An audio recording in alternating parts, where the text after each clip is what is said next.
ప్రకృతి వ్యవసాయ ఉద్యోగులకు ఉద్యోగ భద్రత కల్పించాలని ఏపీ ప్రకృతి వ్యవసాయ ఎంప్లాయీస్ యూనియన్ రాష్ట్ర అధ్యక్ష ప్రధాన కార్యదర్శులు శ్రీధర్ ఎం రమేష్ బాబు కోరారు. వారు ప్రెస్ క్లబ్ లో విలేకరులతో మాట్లాడారు. రాష్ట్ర ప్రభుత్వం ప్రకృతి వ్యవసాయాన్ని ప్రోత్సహించడం అభినందనీయమని అన్నారు. అలాగే పథకాలను రైతులకు చేరవేసే విషయంలో కష్టపడి పనిచేస్తున్న అన్ని క్యాడర్ల ఉద్యోగులను ప్రభుత్వ ఉద్యోగులుగా గుర్తించాలని విజ్ఞప్తి చేశారు. గత ప్రభుత్వంలో పెండింగ్ లో ఉన్న 10 నెలల జీతాన్ని విడుదల చేయాలని, సమాన పనికి సమాన వేతనం చెల్లించాలని, మహిళా ఉద్యోగులకు భద్రత కల్పించాలని కోరారు. ఈ సమస్యల పరిష్కారానికి వచ్చే అసెంబ్లీ సమావేశాల సమయంలో రాష్ట్ర వ్యాప్తంగా నిరసన కార్యక్రమాలు చేపడతామన్నారు. మాది తిరుపతి జిల్లా నారా చంద్రబాబు నాయుడు గారి యొక్క స్వగ్రామము. మేము 2016లో ఈ ప్రోగ్రాంలో చాలా మంది 16,000 మంది దాకా ఈ ప్రోగ్రాం నందు స్టార్ట్ చేయడం జరిగింది. అప్పటి నుంచి ప్రభుత్వంలో మాకు ప్రకృతి వ్యవసాయం తరఫున చంద్రబాబు నాయుడు గారు చాలా సన్నిహితంగా ప్రోగ్రాంను ముందుకు తీసుకుపోతున్నారు. కానీ కనీసం ఎక్కడ మా వాళ్ళు చనిపోతే కనీసం ఇన్సూరెన్స్ పాలసీ కూడా లేని పరిస్థితుల్లో మేము ఉన్నాము. కనీసం ఉద్యోగ భద్రత లేదు, మరియు హెచ్ఆర్ పాలసీ లేదు.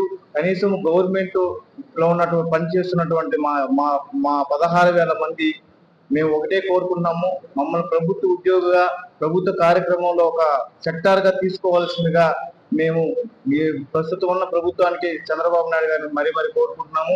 ప్రకృతి వ్యవసాయంలో ఇంతమంది పెద్ద ఎత్తున మన ఏయుటిసి ద్వారా లోక్సభ మన బడ్జెట్ సమావేశాలకి భారీ ఎత్తున ప్రోగ్రామ్ ని సక్సెస్ చేయడానికి మేమందరం కలిసికట్టుగా వస్తామని, అదేవిధంగా మా యొక్క సమస్యలను మీకు విన్నవించుకుంటున్నాము.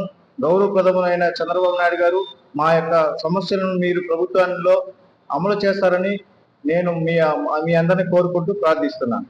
ఇది ప్రకృతి వ్యవసాయం అనేటువంటి దాన్ని రాష్ట్ర ప్రభుత్వం ప్రతిష్టాత్మకంగా తీసుకుని దీని అభివృద్ధి కోసం కృషి చేస్తూ ఉంది.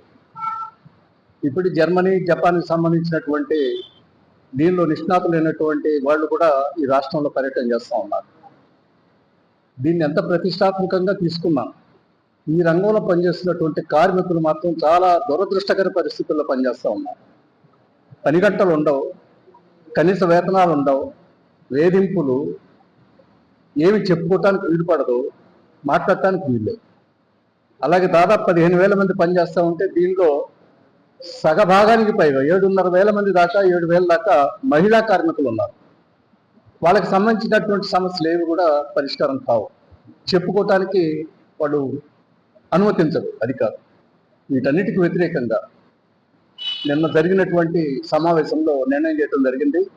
ఈ అన్ని విషయాలని కూడా రాష్ట్ర ప్రభుత్వ అధికారుల దృష్టికి, దీనికి సంబంధించినటువంటి అధికారుల దృష్టికి తీసుకుపోవటం, అధికారుల దగ్గర వీటన్నిటిని కూడా విన్నవించటం, సమస్య సానుకూలంగా పరిష్కారం అయితే ఓకే, లేకపోయేటైతే మాత్రం భవిష్యత్తులో పెద్ద ఎత్తున రాష్ట్ర వ్యాప్తంగా ప్రకృతి వ్యవసాయ వ్యవస్థలో పనిచేస్తున్నటువంటి ఏదైతే ఎంప్లాయీస్ సంబంధించినటువంటి ఒక ఉద్యోగుల మహాసభ గుంటూరులో నిన్నటి రోజున జరిగింది.